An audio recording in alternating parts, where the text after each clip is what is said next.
దివ్యాత్మ స్వరూపులారా, మానవుడు పరమాత్మగా ప్రకాశించాలంటే సిద్ధగురువుల యొక్క తత్వజ్ఞానాన్ని శ్రవణం చేయాలి.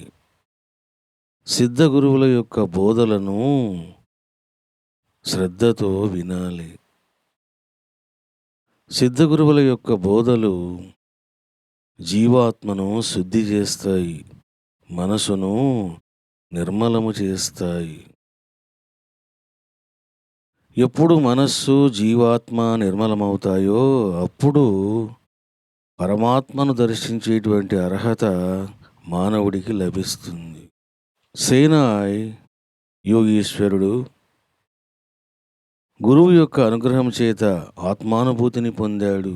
కొంతకాలము తాను మక్కా క్షేత్రానికి వెళ్ళాడు.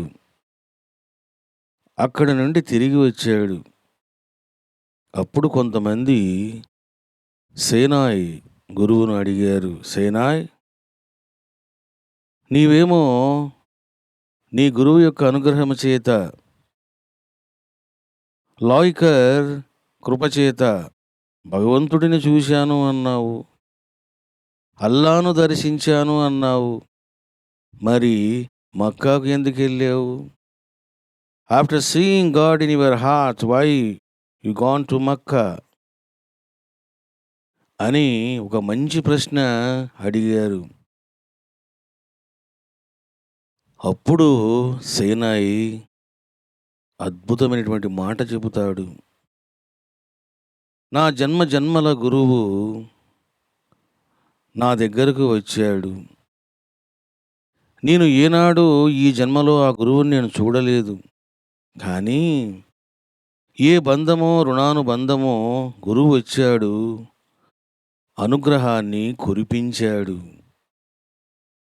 ఆయన కురిపించినటువంటి అనుగ్రహాన్ని నేను తట్టుకోలేకపోయాను, నేను జీర్ణించుకోలేకపోయాను, ఈ మనుషుల మధ్యలో ఉండలేకపోయాను. అందుకే నేను మక్కాకు వెళ్ళాను.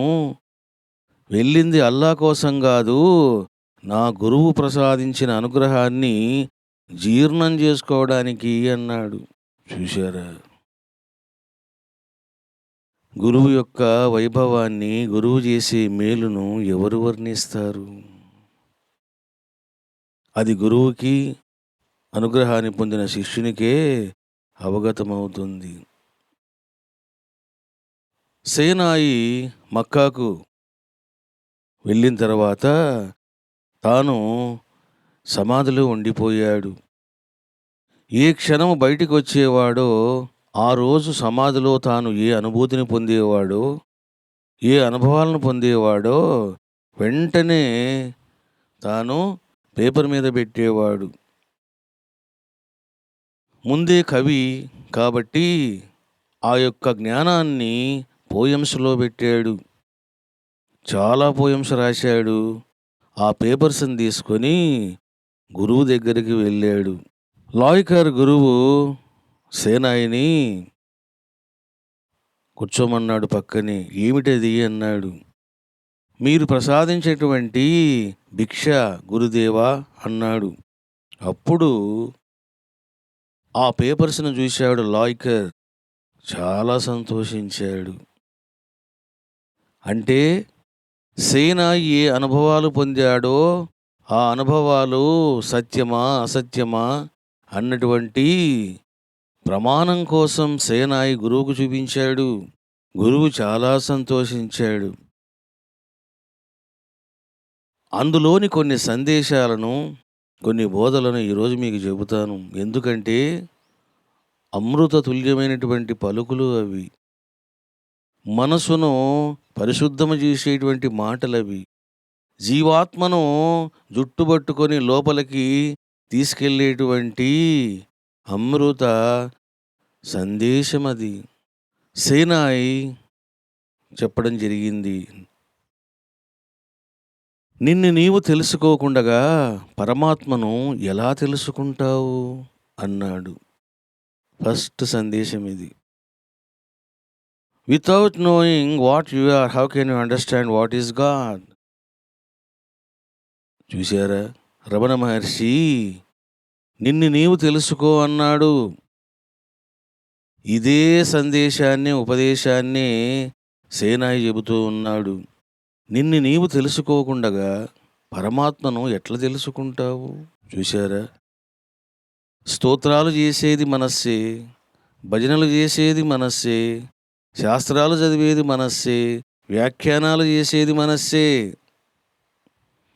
ఎవరు ఇవన్నీ చేస్తున్నారో ఆ మూలాన్ని తెలుసుకుంటే గాని పరమాత్మ ఎవరో తెలియబడదు. అందుకని సేనాయ్, you have to know your self, then only you can understand what is God అని చెప్పడం జరిగింది. ఇక రెండవ సందేశము సేనాయి అంటాడు, పరమాత్మ కర్మఫల ప్రదాత. ఆ పరమాత్మ నీకు విషయాన్ని ఇస్తే దానిని మకరందంగా నీవు స్వీకరించు. ఆ పరమాత్మ నీ పట్ల కోపాన్ని చూపిస్తే దాన్ని కరుణగా భావించు అంటాడు. చూశారా? ఎంత అద్భుతమైన మాటలు ఇవి! ఎక్కడి నుండి వస్తున్నాయి ఈ మాటలు? పరమాత్మ అందించినటువంటి మాటలే ఇవన్నీ కూడా. సేనాయి అంటూ ఉన్నాడు, నువ్వు ఎంతసేపు సుఖంగా ఉండాలని, ఆనందంగా ఉండాలని, శాంతిగా ఉండాలని, లాభాలతో ఉండాలని భావిస్తావు. కష్టాలు, నష్టాలు, దుఃఖము ఏమాత్రం వచ్చినా బాధపడతావు. పరమాత్మ అనుగ్రహం లేదంటావు. నేను చెప్పేది నువ్వు బాగా వినుకో. ఆ పరమాత్మ నీకు అమృతమే కాదు, విషము కూడా ఇస్తాడు. ఆ విషము కూడా నీ మంచి కోసమే, నీ యొక్క ఉన్నతి కోసమే. దానిని నీవు తేనగా స్వీకరించు అన్నాడు. అయ్యో నాకు విషం ఇచ్చాడే అని ఏడవమాక, మూతి మార్చుకోమాక, దానిని ప్రేమతో స్వీకరించు. అప్పుడు నీకు ఆయన చేసిన మేలేమిటో తెలుస్తుంది అంటాడు. పరమాత్మ నీ పట్ల కోపాన్ని చూపించాడని నీవు భావించవద్దు. పరమాత్మ యొక్క కోపము ఈజ్ నథింగ్ బట్ గ్రేస్ అంటాడు సేనాయి. చూశారా? జీవితంలో ఎన్నో వస్తూ ఉంటాయి. అన్నింటినీ నువ్వు ప్రసాదభావంతో తీసుకోవాలి. అన్నీ బాగుంటేనే దేవుడు, అన్నీ బాగుంటేనే గురువు అనుకునే వాళ్ళు పరమాత్మను ప్రేమించలేరు, గురువును సేవించలేరు. సేనాయి చెబుతాడు మూడవ సందేశం, ఆ పరమాత్మ నీ విషయంలో ఒక తలుపును మూసేస్తే 10 తలుపులను నీకోసం తెరుస్తాడు అన్నాడు. చూశారా? జీవితంలోన మనం అనుకున్నవి ఏవి జరగవు. కొన్ని జరుగుతాయి, కొన్ని జరగవు. సేనాయి చెబుతూ ఉన్నాడు, జీవితంలో నీకు అమృతమైన, విషమైన, అవమానమైన, సన్మానమైన ఎదురైనప్పుడు నీవు సమతుల్యంగా ఉండు. ఎందుకని అంటే, ఒక్క తలుపు క్లోజ్ చేశాడా, అయ్యో ఇలా జరిగిందే, ఆ పరమాత్మ ఎందుకు ఇలా చేశాడు అని నువ్వు భావిస్తావు. కానీ ఆ పరమాత్మ నీకోసము 10 డోర్సు ఓపెన్ చేస్తాడు అన్నాడు. చూశారా? అటువంటి కరుణాసాగరుడు పరమాత్మ. ఇక 4వ ఉపదేశంగా సేనాయి అంటాడు, నీవు అహంకారాన్ని పట్టుకొని ఉన్నంత కాలము ఎన్ని రాత్రులు, ఎన్ని పగళ్ళు నీవు పరమాత్మను సేవించినా, ధ్యానించినా ఆయన దర్శనం పొందలేవు అంటాడు. చూశారా? ఆధ్యాత్మిక జీవితము అంటేనే అహంకార సమర్పణ. అహంకారాన్ని తలకెక్కించుకొని నువ్వు బిహేవ్ చేస్తే నువ్వు ఏమీ పొందలేవు. దేవుడు ఎలా ఉంటే నువ్వు అలా ఉండాలి. ఒక గురువు నిన్ను ఎలా ఉండమంటే నువ్వు అలా ఉండాలి. అప్పుడే నీవు అనుగ్రహాన్ని పొందుతావు అంటాడు సేనాయి. చూశారా? ఒకనాడు ఎంతో ఆనందంగా, ప్రేమతో సేవించినటువంటి శిష్యులు ఎంతోమంది గురువుల విషయంలో జారిపోతూ ఉంటారు. వాళ్ళే తిరిగి చెడు ప్రచారం చేస్తూ ఉంటారు. వాళ్ళే గురువుకు హాని చేయాలని చూస్తూ ఉంటారు. ఎందుకు ఇవన్నీ జరుగుతూ ఉన్నాయి? How the love became. చూశారా? ప్రేమ ద్వేషంగా ఎట్లా మారిపోయింది అని అంటే ఏమిటిది కారణం? అహంకారము. అహంకారాన్ని ఎంత చంపుతావో దైవత్వం అంతగా నీలో పెరుగుతుంది. ఇదే కీలకము. ఇది తెలుసుకోకుండగా నువ్వు ఎన్ని భజనలు చేసినా, ఎన్ని ఆరాధనలు చేసినా అవన్నీ దండగా. You have to destroy your egoism అంటాడు సేనాయి. 5వ సందేశంగా సేనాయి అంటాడు, నీవు పరమాత్మకు దాసుడనని సేవ చేస్తే నిన్ను ఆ పరమాత్మ రాజును చేస్తాడు అన్నాడు. చూశారా? నువ్వేమన్నావు?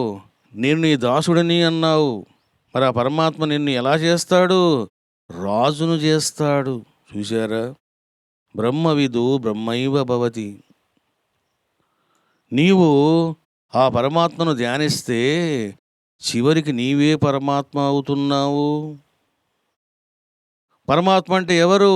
విశ్వనాథుడు, విశ్వాన్ని ప్రకాశింపజేసేటువంటి రారాజు. ఎప్పుడైతే నువ్వు మనసును దాటి ఆ పరమాత్మను దర్శిస్తావో నీవే రాజవుతావు.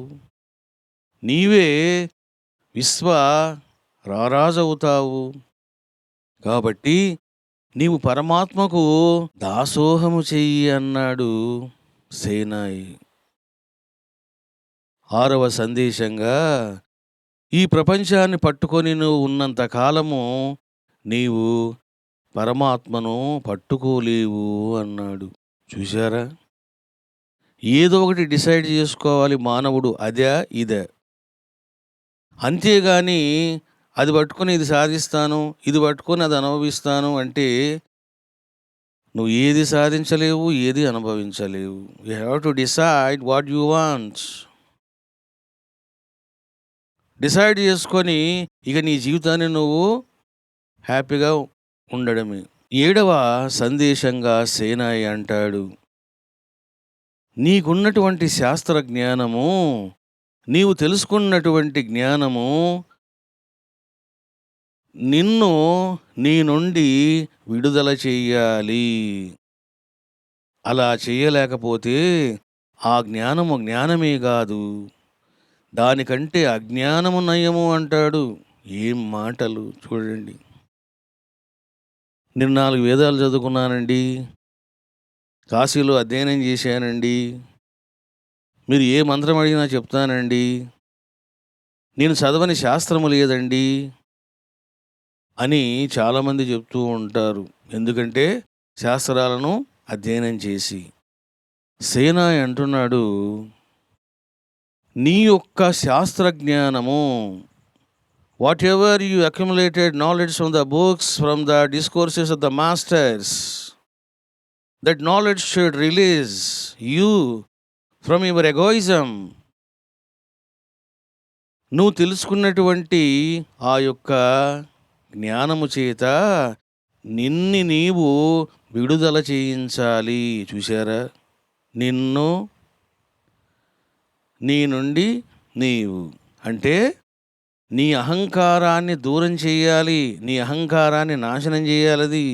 అట్లా కాకుండా నువ్వు అహంకారం పడుతూ ఉంటే నేను ఇంత చదివాను అంత చదివాను అని, దానివల్ల నీకు ప్రయోజనం ఏమున్నది? దానికంటే అజ్ఞానం నయం అంటాడు సేనాయి. ఎందుకంటే అజ్ఞానంలో ఉండేవాడు తన శక్తి అనుసారం భోగాలను అనుభవిస్తాడు, కొంతవరకు సంతృప్తిని పొందుతాడు. ఇక ఎవరైతే ఈ విధంగా నేను జ్ఞానిని, నేను సుజ్ఞానిని అనుకుంటూ ఉంటారో వాళ్ళకు పరమానందం ఉండదు, విషయానందం కూడా ఉండదు. ఎందుకని అంటే ఏ సాధకుడైనా ఏదో ఒక ఆనందాన్ని అనుభవించాలి. అది భోగానందమా, పరమానందమా అన్నది నీ మీద ఆధారపడి ఉంటుంది. But you have to experience ఆనంద.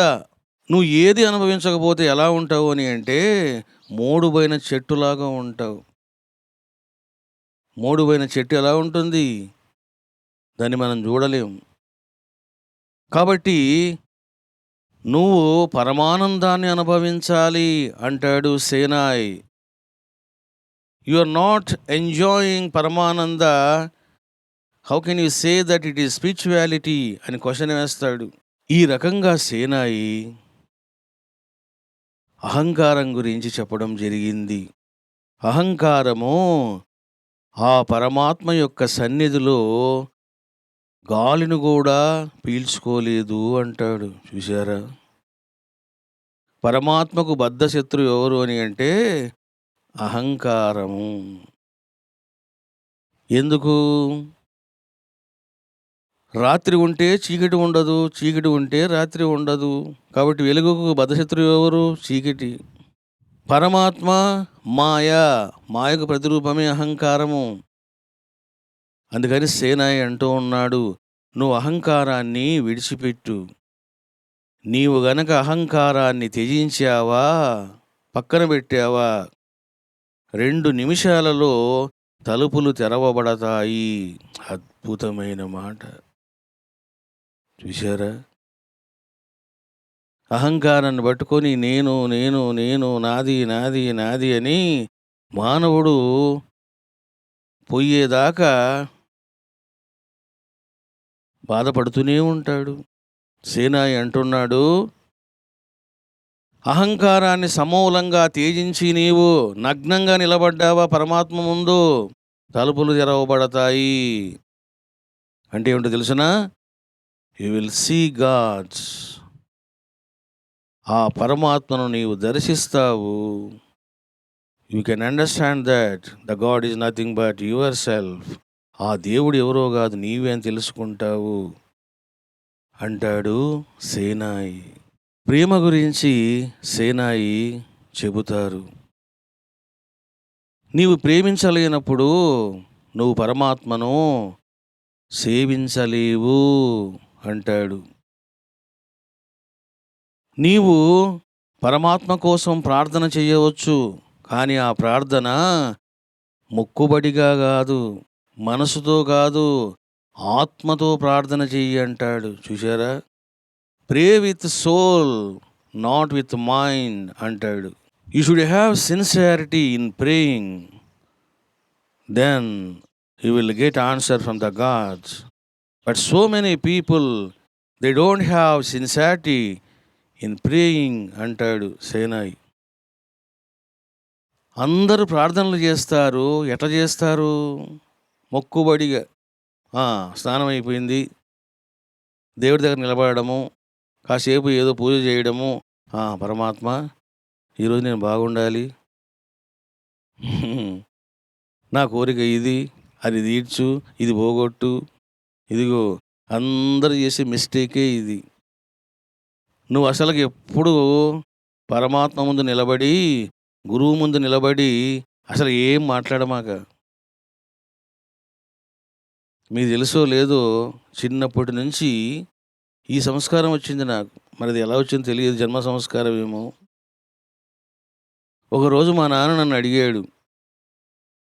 4వ తరగతిలోన కర్నూలుకి షిఫ్ట్ అయిన తర్వాత కప్పట్రాల నుంచి ప్రతిరోజు అమ్మవారిని దర్శించనిదే నేను ఏ పని చేసేవాని కాదు. పొద్దున్న లేచి చదువుకున్నా,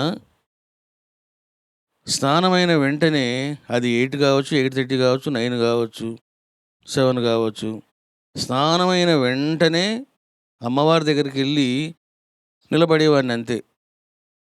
ఏం ప్రార్థన చేసేవాడిని కాదు, ఊరు నమస్కారం చేసేవాడిని, అమ్మని చూసేవాడిని, వచ్చేవాడిని. ఒకరోజు మా నాన్న నన్ను అడిగాడు, నువ్వు రోజు పొద్దున్నే పని కట్టుకొని వెళ్తున్నావు, ఏం ప్రార్థన చేస్తున్నావు అన్నాడు. నేనేం చేయడం లేదు అన్నాను. మరి ఎందుకు పోతున్నావు అన్నాడు. ఎందుకు పోతున్నావు అంటే పోతున్నాను అంతే. ఆ వయసులోన పోతున్నా. చూసారా?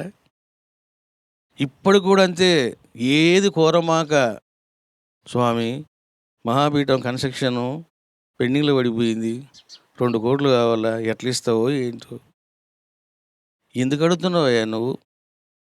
పరమాత్మకు తెలియదా? గురువుకు తెలియదా? అంటే నువ్వు మాట్లాడితేనే తెలుస్తదా గురువుకి? చూసారా? కాబట్టి ఏ ప్రార్థన చేయొద్దు. డమ్మిలాగా నిలబడి అంతే. కానీ మమ్మీలాగా ఏం చేస్తారు? గోల చేస్తారు ఊరికే. కాబట్టి పొద్దున్న లేస్తూనే ఏ ప్రార్థన వద్దు. ఒకవేళ నువ్వు ప్రార్థన చేస్తే సేనాయి అంటున్నాడు, గాడ్ విల్ రియాక్ట్. భగవంతుడు స్పందించాలి. మనసుతో చేయమాక ఆత్మతో చేయి అంటాడు. ఈ రకంగా సేనాయి అద్భుతమైనటువంటి బోధలను చేశాడు. చూశారా? సేనాయి ప్రాపంచిక జీవితంలో రమిస్తూ ఒక రాజును పట్టుకున్నాడు. ఆ రాజును కీర్తిస్తున్నాడు. ఆ రాజు డబ్బులు ఇస్తే సంతోషపడుతున్నాడు. అదే పరమార్థం అనుకున్నాడు. ఈ లోకములు చేసే ప్రతి మానవుడు ఇది. చూడండి, భార్యాభర్తల సంబంధములోన భార్య అనుకుంటుంది, ఇక నా పతే నాకు దేవుడు, నా పతే నన్ను పోషిస్తున్నాడు, నా పతే నా కోరికలను తీరుస్తున్నాడు అని పతి పతి పతి అని మతి పోగొట్టుకుంటారు. అసలైన పతి ఉన్నాడు. ఎవరైనా విశ్వపతి. విశ్వపతిని మరిచిపోయి కొన్నాళ్ళు నీతో ఉండే పతిని పట్టుకుంటే ఎట్లా? చూశారా? మానవుడు సంసారములో ఉండాలి, అన్నీ అనుభవించాలి, అన్ని బాధ్యతలు చేయాలి, తప్పు లేదు. కానీ బాధ్యతలు చేస్తూ పరమాత్మను విస్మరించరాదు. పరమాత్మ కంటే మిన్నగా ఎవరిని ప్రేమించరాదు. ఈ రకంగా సేనాయి అద్భుతమైనటువంటి సందేశాన్ని లోకానికి అందించడము జరిగింది. ఆత్మస్వరూపులారా, రేపు 8 మళ్ళీ కలుసుకుంటాము. కొన్ని విషయాలు చెబుతాను. అందరూ చెప్పండి. ఓ